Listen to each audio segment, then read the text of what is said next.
Mis queridos peregrinos, buenos días, espero que estén muy bien. Llegamos a Belén, llegamos a la Basílica de la Natividad en Belén. Quiero decirles una cosa importante, si me permiten. La vez anterior que venimos a Belén, en octubre, en la peregrinación del Rosario, venimos desde luego con mucho interés de ver hasta el último detalle de la basílica, estudiarla, analizarla, y les expliqué cantidad de fechas, periodos y demás. En esta ocasión vamos a hacer una visita un poco más espiritual por varios motivos, pero sobre todo porque venimos aquí a contemplar el credo. Es decir, no venimos a ver el edificio, que es importantísimo, venimos a ver, a pensar, a reflexionar y entender un poquito más el credo. Y esa es la petición con la que vamos a entrar en esta basílica. En todo caso, dos palabras se las digo con mucho gusto. La Basílica de la Natividad es el templo cristiano más antiguo del mundo. Es una basílica constantiniana, es decir, la mandó construir el emperador Constantino y su madre Santa Elena, por lo tanto estamos hablando en torno al año 330 aproximadamente. Ha tenido varias intervenciones y transformaciones fuertes a lo largo de los siglos por muchos motivos, sobre todo en el año 521 con el emperador Justiniano, que consideró que era pequeña, era de 3 naves, la agrandó a 5 naves y la embelleció más. Fíjense lo que les estoy diciendo y me parece importante para las reflexiones que vamos a hacer hoy. La construyen en el 330, en el 521 la agrandan. Son 2 siglos enteros. Y en esos 2 siglos es cuando más va a reflexionar la Iglesia sobre el misterio de Cristo en sentido teológico. Es decir, los primeros 3 siglos fue expansión del cristianismo, expansión, periodo de persecuciones tremendas, era la tradición, era lo fuerte, porque repetían lo que habían recibido de los anteriores, ¿verdad? Los apóstoles dijeron lo que ya hablamos, la tradición apostólica, la tradición de la Iglesia, el magisterio de la Iglesia, la Sagrada Escritura, etc. Ya hemos hablado de eso. Pero llega el siglo III y el cristianismo se ha extendido tanto que se convierte en la religión oficial del imperio. Es decir, entra en un periodo más pacífico, si me permiten, un poco más cultural, entre comillas, y el cristianismo empieza a sentir el golpeteo de las filosofías y de las culturas a donde va llegando, y se va enfrentando con diversos puntos de pensar el mensaje cristiano.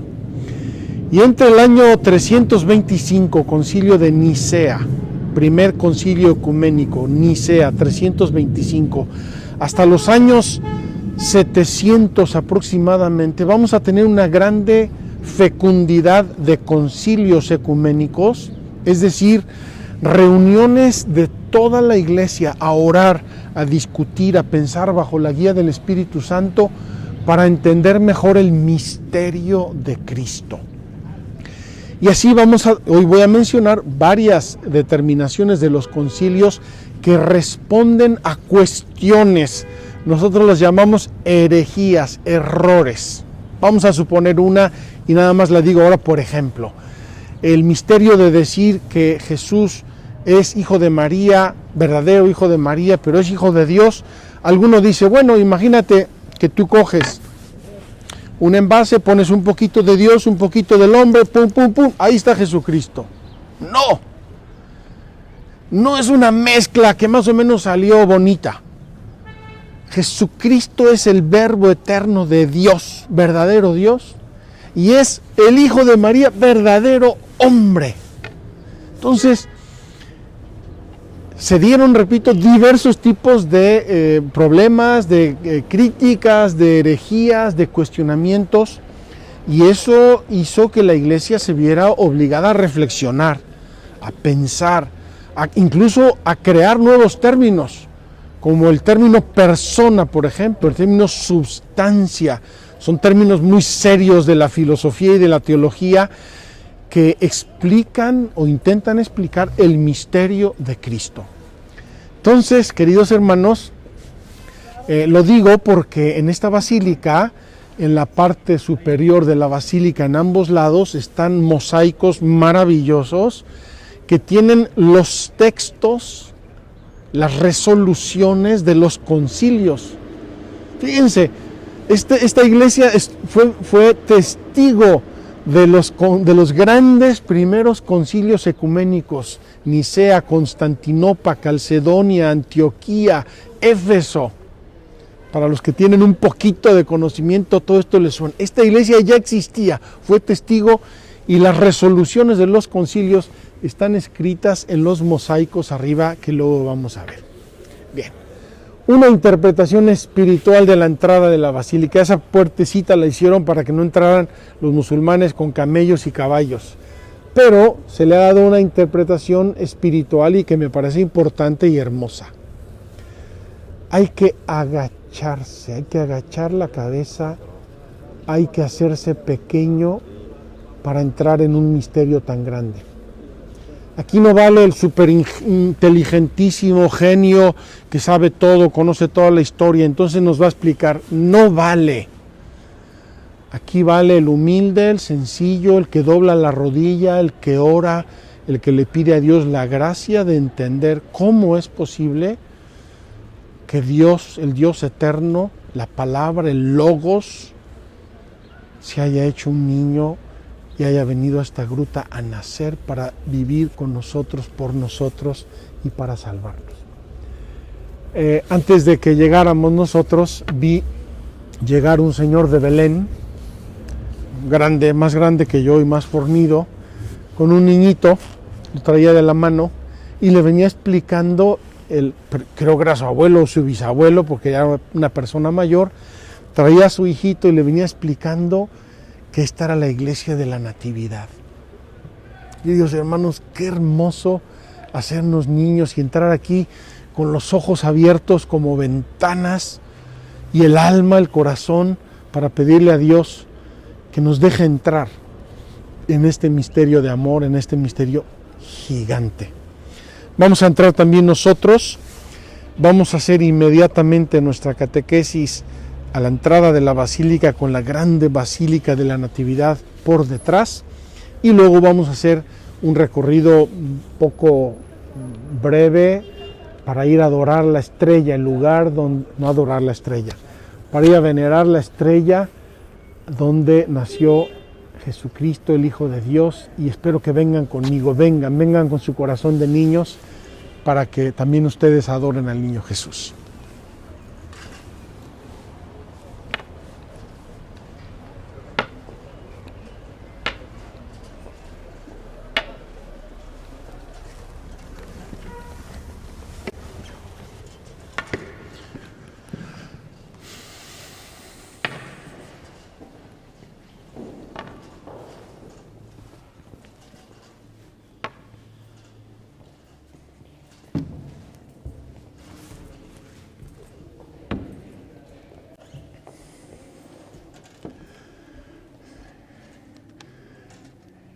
Queridos hermanos, estamos dentro de la Basílica de la Natividad, allá enfrente, debajo del altar. Ahora está en restauración. De hecho, toda la basílica ha sido restaurada en los últimos 3 o 4 años.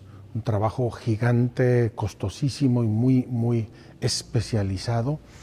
Allí debajo, por la derecha, está la entrada, la gruta de la Natividad. Vamos a entrar y luego vamos a salir. Y vean, aquí en las columnas tenemos santos pintados, santos, cada columna de la antigüedad. Qué hermoso significado. Los santos son las columnas de la iglesia, son las que sostienen el templo santo de Dios, que somos nosotros. No son templos de piedra, son templos de piedras vivas que somos nosotros. Y como les dije, Allá arriba están escritas las resoluciones de los concilios, sobre todo de los grandes primeros concilios ecuménicos.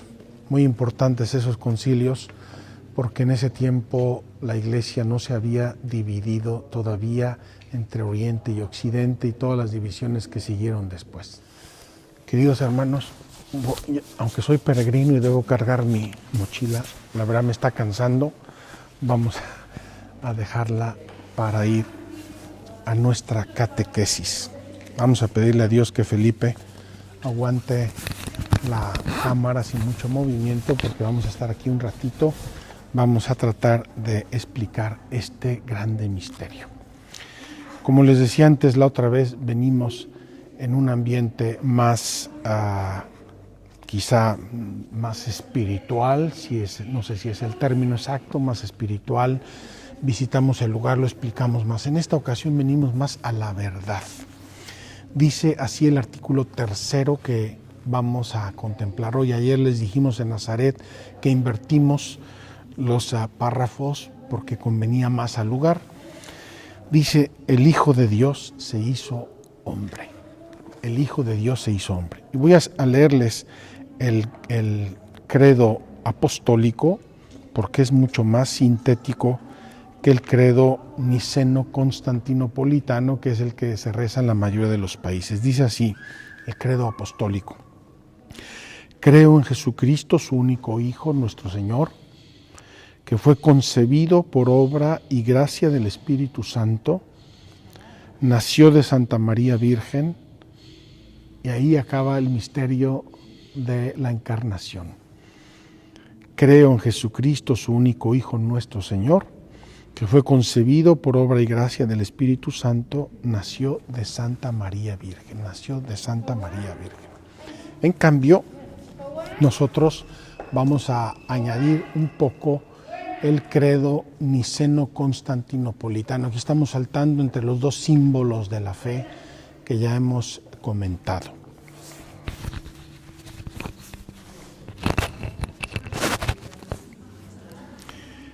Dice así el credo: por nosotros los hombres y por nuestra salvación bajó del cielo. Entonces nos está dando primero la razón. ¿Por qué el Verbo eterno de Dios se hizo hombre? Primero, por nosotros. No existe otra razón. Por nosotros los hombres y por nuestra salvación, salvación del pecado, de la muerte, etcétera, etcétera, todo lo que ya dijimos a propósito de la caída. Bajó del cielo, primera cosa. Esto lo va a repetir luego San Pablo en los Filipenses. Dejó su categoría de Dios y se hizo esclavo, se hizo un hombre. Bajó del cielo. Y por obra del Espíritu Santo, es decir, por acción total y absoluta de Dios, se encarnó de María la Virgen, y se hizo hombre. Se encarnó, tomó una carne humana mortal como la nuestra, animada por una alma humana racional como la nuestra. Queridos hermanos, entonces yo quiero solo hacerles una primera reflexión. Dios nuestro Señor podía haber redimido a la humanidad de millones de modos, millones. Pero Él quiso hacerse hombre por nosotros. Él quería salvar a los seres humanos y asumió nuestro ser humano por amor. No existen explicaciones, ni discursos, ni entelequias. Por amor, Dios quiso hacerse hombre y así nacer de la Virgen María. Se hizo hombre. Y aquí, queridos hermanos, en la gruta de Belén lo vimos, niño, hombre, perfectamente hombre. Los pañales del niño Jesús había que lavarlos todos los días, Era perfectamente hombre. El Verbo se encarnó para salvarnos, reconciliándonos con Dios. Dios nos amó y nos envió a su Hijo como propiciación por nuestros pecados. Propiciación significa de la antigua alianza un sacrificio para obtener la misericordia y el perdón de Dios. El sacrificio por excelencia de propiciación es el de Cristo. Los otros eran pequeñitos y pasajeros, insuficientes. El Padre envió a su Hijo para ser Salvador del mundo. Ya explicamos el nombre de Jesús. Él se manifestó para quitar los pecados. Aquí hay un texto hermoso, lo voy a leer completo porque me fascina y es muy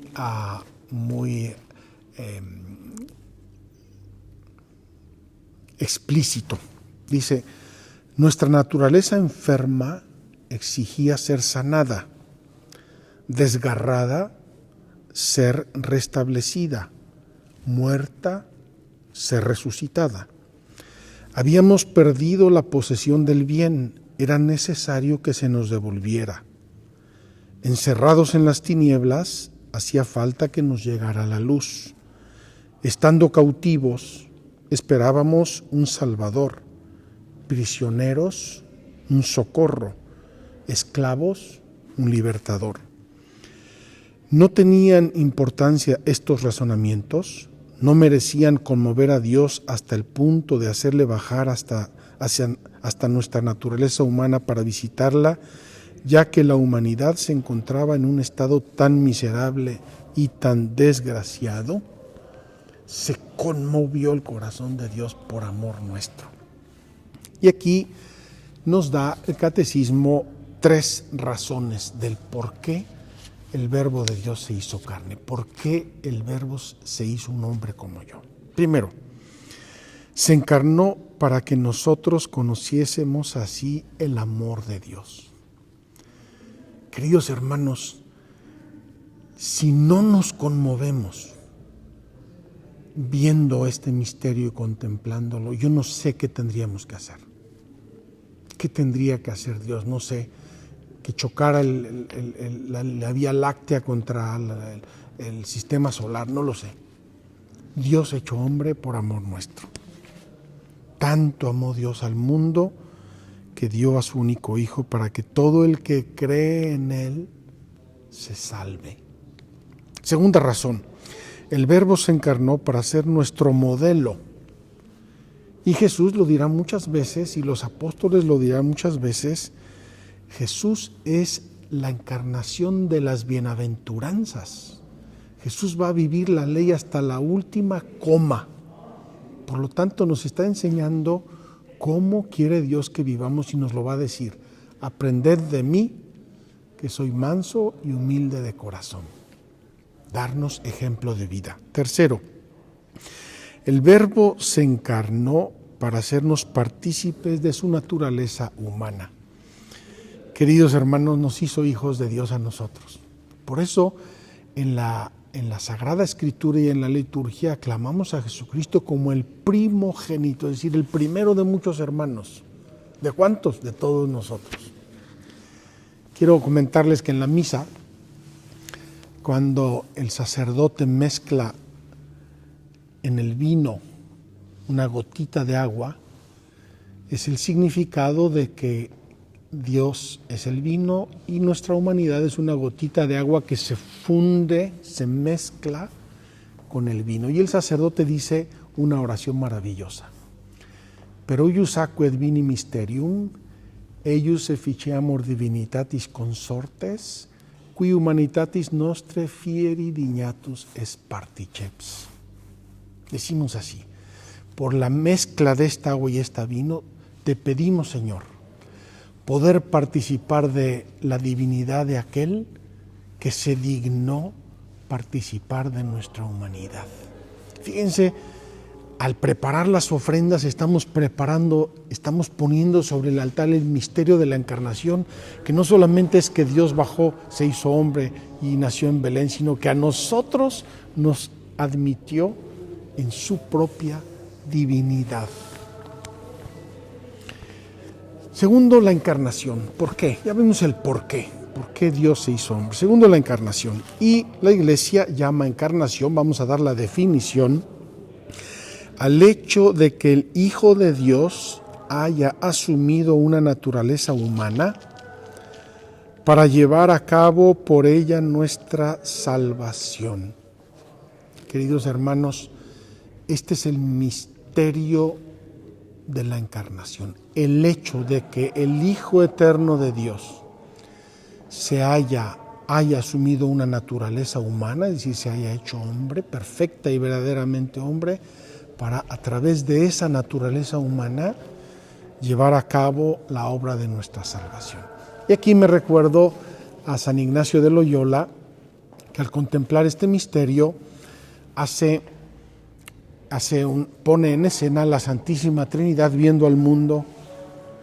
El Padre, el Hijo y el Espíritu Santo están conversando, están viendo el mundo pobre, herido, lastimado por el pecado, por las guerras.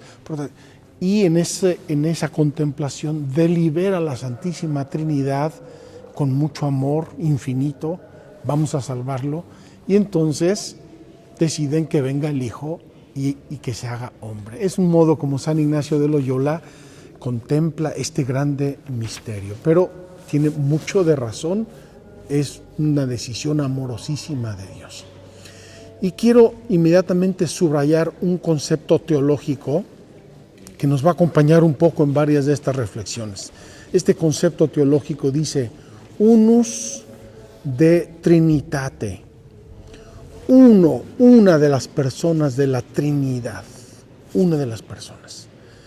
Seguramente el designio y el amor y la decisión fue de la Trinidad, de nuestro Dios, Padre, Hijo y Espíritu Santo, pero unus de Trinitate, uno de ellos, el Hijo, se encarnó y se hizo hombre.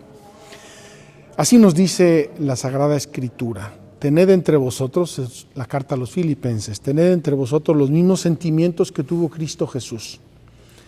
Y aquí San Pablo cita unas frases que ya circulaban entre los primeros cristianos como una primera expresión del credo. Cristo, el cual, siendo de condición divina, no retuvo ávidamente el ser igual a Dios, sino que se despojó de sí mismo, tomando condición de siervo, haciéndose semejante a los hombres y apareciendo en su porte como hombre. Y se humilló a sí mismo, obedeciendo hasta la muerte y muerte de cruz.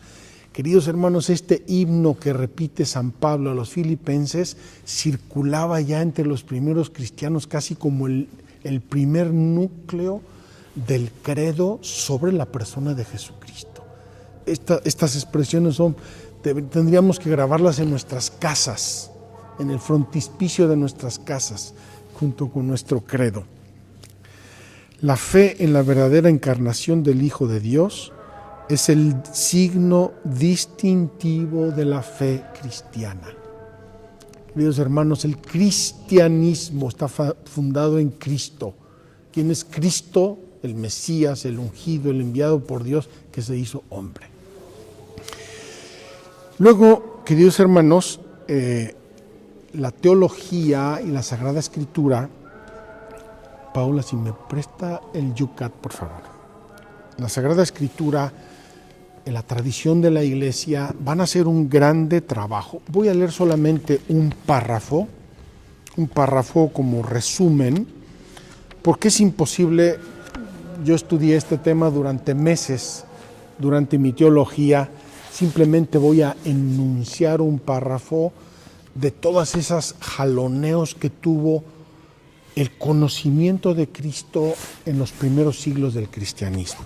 Dice así: ¿qué significa que Jesucristo es a la vez verdadero Dios y verdadero hombre? ¿Qué significa esto, verdadero Dios y verdadero hombre? En Jesús, Dios se ha hecho realmente uno de nosotros y con ello nuestro hermano. Pero no por ello dejó de ser a la vez Dios y por tanto nuestro Señor. El Concilio de Calcedonia del año 551 declaró que la divinidad y la humanidad están unidas entre sí en la única persona de Jesucristo, sin confusión ni división. Y ahora les leo un poco este itinerario, es un párrafo. La Iglesia se ha esforzado durante largo tiempo para poder expresar la relación entre divinidad y humanidad en Jesús. La divinidad y la humanidad no están enfrentadas, de modo que Jesús solo fuera parcialmente Dios y parcialmente hombre. Como no es cierto que la naturaleza divina y la naturaleza humana se mezclen en Jesús. En Jesús Dios no ha tomado solo una apariencia de cuerpo humano, el así llamado docetismo, una herejía, sino que se hizo realmente hombre. No era una apariencia, era hombre. Tampoco se trata en la humanidad y en la divinidad de dos personas diferentes, el nestorianismo, otra herejía. Finalmente, tampoco es cierto que en Jesucristo la naturaleza humana desaparezca al ser asumida en la naturaleza divina, monofisismo, otra herejía. Contra todas estas herejías, la Iglesia ha mantenido firme la fe en que Jesucristo es, en una persona, a la vez verdadero Dios y verdadero hombre. La conocida fórmula sin separación y sin confusión del Concilio de Calcedonia no pretende explicar lo que es inalcanzable a la inteligencia humana, sino que, por así decir, fija los pilares de la fe, designa la dirección en la que se puede buscar el misterio de la persona de Jesús. Repito, esto fue discusión de siglos en la Iglesia, queridos hermanos, y lo estudié yo durante meses durante mi teología. Ahora solamente lo estamos enunciando. Pero ya les dije el fundamento de nuestra fe, la razón de nuestra fe.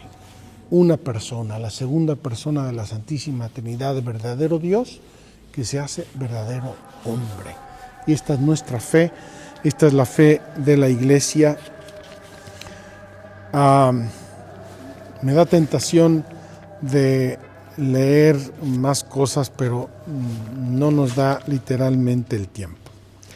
El párrafo cuarto dice: ¿cómo es hombre el Hijo de Dios? Es decir, esta unidad de Dios y hombre, perfecto uno y perfecto el otro, en la persona de Jesucristo, ¿cómo convive? ¿Cómo convive su inteligencia, su voluntad? ¿Cómo convive en su cuerpo? Vamos a pensar brevemente en estas verdades de nuestra fe. Voy a leer el primer párrafo del Catecismo. Puesto que en la unión misteriosa de la encarnación, la naturaleza humana ha sido asumida, no absorbida, la Iglesia ha llegado a confesar con el correr de los siglos la plena realidad del alma humana, con sus operaciones de inteligencia y de voluntad, y del cuerpo humano de Cristo, pero paralelamente ha tenido que recordar en cada ocasión que la naturaleza humana de Cristo pertenece propiamente a la persona divina del Hijo de Dios que la ha asumido. Todo lo que es y hace en ella proviene de uno de la Trinidad, como les dije antes, unus de Trinitate. El Hijo de Dios comunica, pues, a su humanidad su propio modo personal de existir en la Trinidad. Así, en su alma como en su cuerpo, Cristo expresa humanamente los comportamientos divinos de la Trinidad. Queridos hermanos, les voy a repetir esta frase porque nos debería hacer temblar. Así, en su alma como en su cuerpo, Cristo expresa humanamente los comportamientos divinos de la Trinidad. Y aquí deberíamos caer de rodillas y deberíamos tomar el Evangelio y ver cada gesto, cada paso, cada palabra, cada sentimiento que nos recuerda el Evangelio, porque es la Trinidad que está reluciendo a través de la humanidad de Jesucristo. El alma y el conocimiento humano de Cristo. Queridos hermanos, dice el Evangelio que Jesús se fue a Nazaret con sus padres y que crecía en inteligencia, gracia y estatura. Crecía, es decir, Jesús se sometió humanamente al proceso del conocimiento, del aprendizaje, fue a clases como todos los niños de Nazaret, iba a la Bet Midrash, a la escuela de la sinagoga, y aprendía y le explicaron muchas cosas, y San José y la Virgen le habrán explicado y enseñado muchas cosas, y cuando se pierde en el templo, dice el Evangelio, lo encontraron en medio de los doctores, preguntándoles, es decir, estaba aprendiendo de los doctores. ¿Cómo convivía la inteligencia de Dios con la inteligencia humana? Es un misterio, pero Jesús se sometió al aprendizaje. Y también, obviamente, en sus enseñanzas, en sus puntos de vista, varias veces los evangelios nos muestran que Jesús conocía los designios de Dios, iba expresando los designios de Dios, sabía lo que los hombres tenían en su corazón, leía lo que estaban pensando.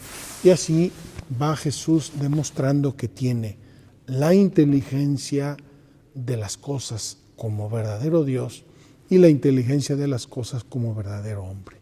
En resumen, las gentes dirán en diversas ocasiones del Evangelio: nunca nadie nos ha hablado así. Nunca nadie nos ha hablado así. Nunca nadie ha explicado los misterios, las leyes de Dios, los mandamientos de Dios en un modo tan simple y tan sencillo. Los puede entender el último, más humilde persona de las selvas, de donde sea, hasta el más inteligente de la humanidad y el más estudiado. Todos podemos entender con claridad, con nitidez, con inmediateza los misterios de Dios a través de las enseñanzas de Jesucristo. La naturaleza humana, en cuanto que estaba unida al Verbo, conocía todas las cosas, incluso las divinas, y manifestaba en sí todo lo que conviene de Dios. Lo que en algún momento reconoce ignorar en algún campo Jesús, porque le preguntan y dice: esto yo no lo sé, solamente lo sabe mi Padre, declara en otro lugar que no tenía la misión, el mandato de su Padre de revelarlo.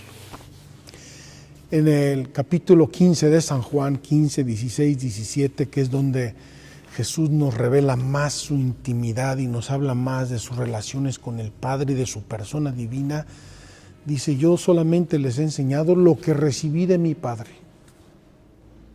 Tal como el Padre me pidió, así he hablado y esto es lo que he hecho. No creáis a mí, creed las obras que hago, porque mi Padre me mandó a hacerlas. Queridos hermanos, la humanidad de Cristo es la transparencia de la Trinidad. Que no se nos olvide, no es un cuento bonito, edificante, no es un superlíder, mega superstar como la famosa obra de teatro y película. No, es nuestro Dios y Señor. Es nuestro Salvador, y en su humanidad nos está transparentando su divinidad. La voluntad humana de Jesús también obviamente se conformó a la voluntad divina de Cristo.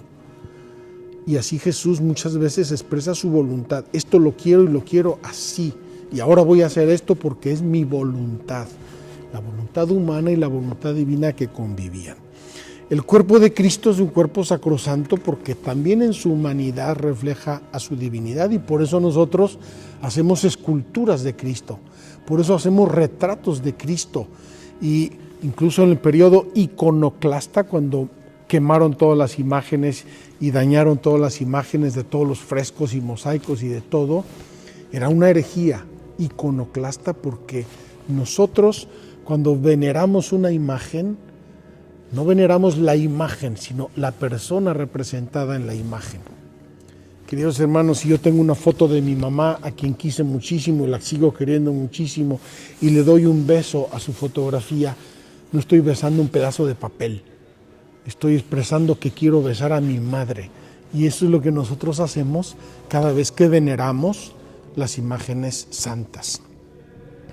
Y en esto termino, queridos hermanos, el corazón de Jesús. El corazón de Jesús expresa el amor de Dios, y por eso en los últimos tiempos se ha expresado tanto este modo humano, el corazón de Cristo, el sagrado corazón de Jesús, el modo humano de conocer el amor de Dios. Está empezando la procesión de los franciscanos y vamos a ver si podemos seguirla para entrar a la gruta con ellos. Vengan con nosotros.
Sanctificetur nomen tuum, adveniat regnum tuum, fiat voluntas tua, sicut in cielo et in terra.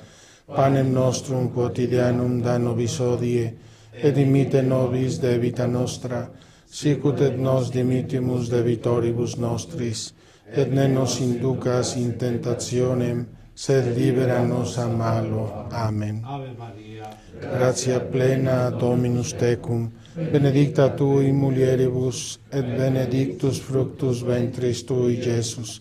Santa Maria, Mater Dei, ora pro nobis peccatoribus, nunc et in hora mortis nostre. Amen. gloria Patri et Filio et Spiritus Sancto, Sicut erat in principio et nunc et semper, et in saecula saeculorum. Amen.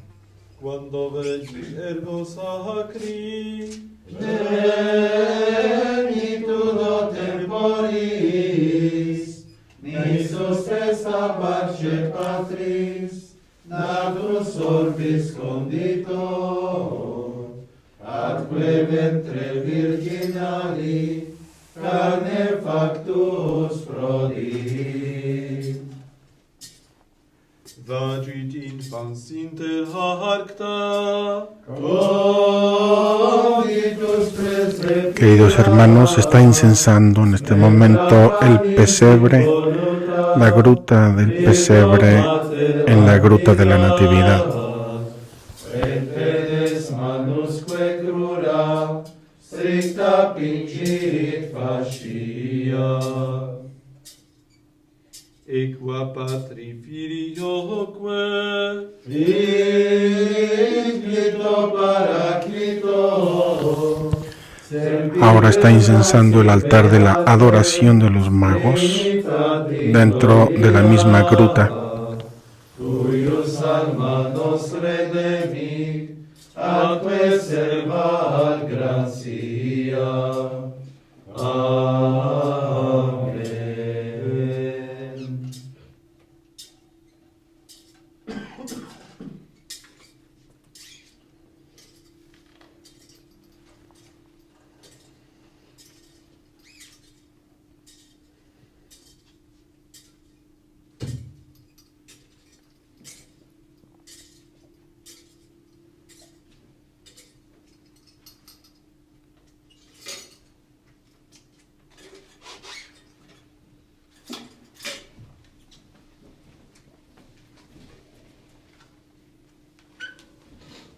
Maria o tempos compe per filio suo primogenitum, et panis Deo volvide reclina vigilo presepio, quina non eras locio in deversorio.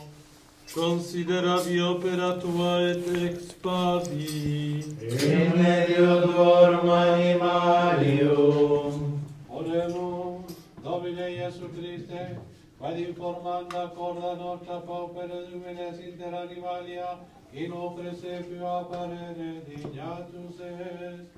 Presta quesimus, ut paupere lumines sempre gradente d'interris, eterna mansione gaudia inter angelorum, coros avere veriamur in celis, qui vivis et reinas in saecula saeculorum.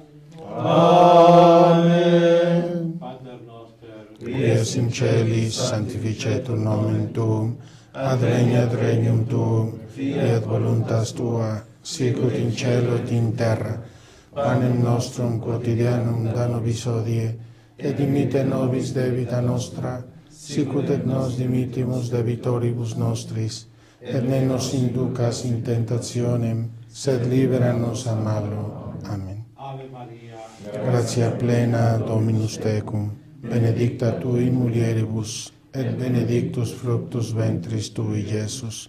Santa Maria, Mater Dei, ora pro nobis peccatoribus, nunc et in hora mortis nostre. Amen. gloria Patri, Filio et Spiritus Sanctus. Sicut erat in principio et nunc et semper, et in saecula saeculorum. Amen. Adeste fideles, Leti triumphantes, venite, venite, in Betlem. Natum videte, regem angelorum, venite adoremus, venite adoremus, venite adoremus Dominum. Intrantes maecat vadunt puderum puerum Maria Mater eius, et procedentes adoraverum eum et apertites avis suis, obtulerum et munera orem et tu et mirtam. reges Tarsis et insulae hic munera offerent. Reges Arabum et Sabadon aducem, foramine, unienitum tuo gentibus estella dulce revelasti, concede propitio, usque lasque spide coniovimus, usque ad contemplanda especientura celsitudes perducamur, per Christum Dominum nostrum. Amen. Pater noster, Qui es in celis sanctificetur nomen tuum, adveniat regnum tuum, fiat voluntas tua, sicut in cielo et in terra. Panem nostrum quotidianum da nobis hodie, et dimitte nobis debita nostra, sicut et nos dimittimus debitoribus nostris, et ne nos inducas in tentationem, sed libera nos a malo. Amen. Ave Maria, Gratia plena Dominus tecum, benedicta tui in mulieribus, et benedictus fructus ventris tui, Iesus. Santa Maria, Mater Dei, ora pro nobis peccatoribus, nunc et in hora mortis nostre. Amen. gloria Patri et Filio Spiritus Sancti. Nunc et semper, et in saecula saeculorum. Amen.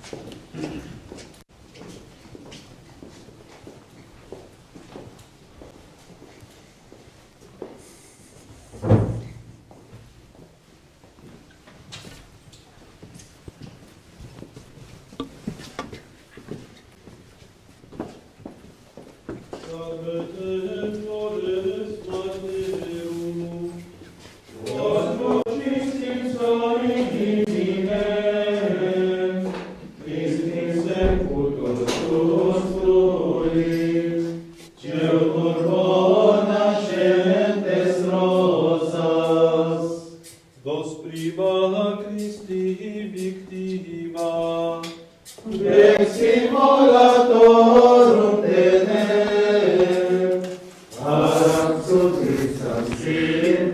Ahora estamos venerando la capilla de los santos inocentes, la capilla de los santos inocentes. Iesus ibi sit gloria, Natus est Virgine, cum patertamus Spiritu, in sempiter secula.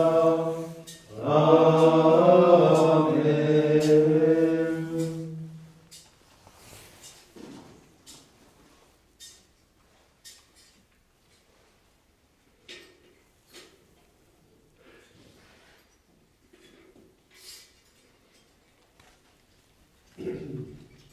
Erodes vides queritus est damahi, iratus est avademite accide omnes pueros, qui aderen Bethlehem omnibus fidibus eius, abi matre dicta secundum tecum, queque sirena magis. Herodes iratus occidit multos pueros, In Bethlehem Iude civitate David, Oremus, Deus qui pregonio innocente martires, non loquendo sed morendo confessi sum, daquesimus ut fidem tuam, quia lingua nostra loquitor, et amoribus vita patertur, per Christum Dominum nostrum. Amen. Qui In celis sanctificetur nomen tuum, adveniat regnum tuum, fiat voluntas tua, sicut in cielo et in terra. Panem nostrum quotidianum da nobis hodie, et dimitte nobis debita nostra, sicut et nos dimittimus debitoribus nostris, et ne nos inducas in tentationem, sed libera nos a malo. Ave Maria, Gratia plena Dominus tecum, benedicta tu in mulieribus, et benedictus fructus ventris tui, Iesus. Sancta Maria, Mater Dei, ora pro nobis peccatoribus, Nunc et in hora mortis nostre. Amen. gloria Patri et Filio Spiritus Sancti. Sicut erat in principio, et nunc et semper, et in saecula saeculorum. Amen. Dominus vobiscum, et cum spiritu tuo. benedicabos omnipotente, Bendición. Pater et Filio et Spiritus Sanctus. Amen. Ite in pace. Deo gracias. Queridos peregrinos, todavía estoy sorprendido de la providencia de Dios que nos regaló exactamente el poder entrar aquí con ustedes hoy con la procesión de los franciscanos. Vamos a hacer una visita muy breve porque el tiempo se nos ha ido, les vamos a dejar tiempo de meditación, pero quiero encender nuestra vela de peregrinos y poner nuestro báculo aquí delante de la gruta con todos y cada uno de ustedes para que adoremos juntos el misterio del nacimiento de Jesús.